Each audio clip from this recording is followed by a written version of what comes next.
Hello everybody, welcome back to the channel. Happy spooky season.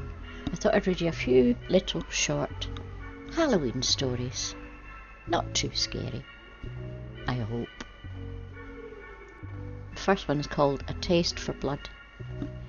It was Halloween and Mum had to work, so it was just me, my little sister Kelly and our cat Whiskers. My mum felt bad that she'd be going, so she left us money for pizza and a jack-o'-lantern carving kit. We had a few pumpkins in the backyard, and Kelly and I picked out the biggest, fattest one to carve, while Whiskers rolled around by her feet. We had one of those cheap carving kits where the blade is kind of bendy, and we could barely get it to cut through the pumpkin. We managed to saw off the top and scoop out the inside of the pumpkin, then we started carving the eyes and mouth. It was hard work, and we couldn't really get the carving knife to go where we wanted it to. We wanted a grinning, happy face, but we ended up with mismatched angry eyes and a smile that looked more like a sneer or a ravenous, toothy mouth. "I want to do the nose," Kelly said. "It's too hard," I told her, but as I went to cut into the pumpkin, she made a grab for the carving knife and I accidentally sliced right into her finger. Blood covered the blade and dripped down right onto the jagged mouth of the jack-o'-lantern. Kelly started wailing loud, and I had to run to get her a band-aid. Whiskers was hissing and screeching, his fangs bared and back arched. When I had calmed Kelly and Whiskers down, I cleaned up the blood. After that, we put a candle in the jack-o'-lantern and left him on the stoop while we ordered the pizza. We don't get trick-or-treaters, so Kelly and I watched a scary movie while we ate our pizza and then decided to play with Whiskers, but we couldn't find him. "When was the last time you saw him?" I asked. "When we got the pizza.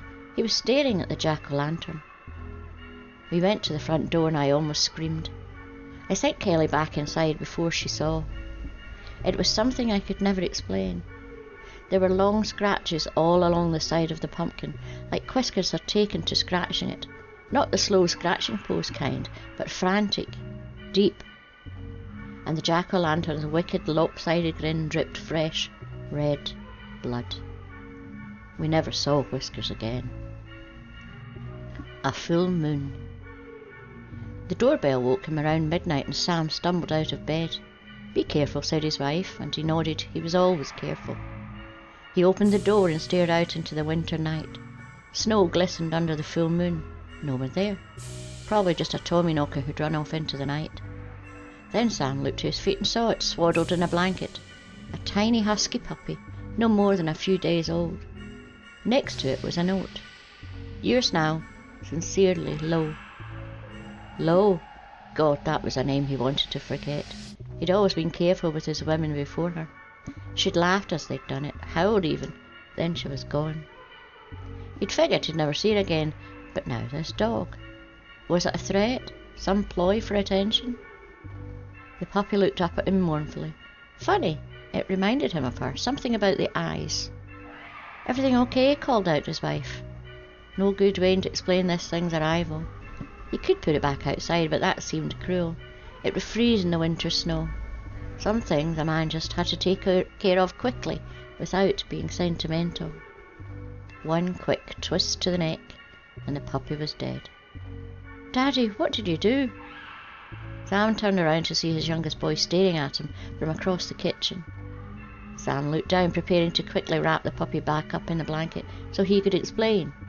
Instead, he screamed. The puppy was gone. In its place was a baby, its neck freshly broken. Its dead eyes remained unchanged, reflecting the full moon. The end. Don't forget to like and subscribe and press the wee bell notification. And a huge big thank you to all my subscribers, patrons and members. See you next week. Bye bye.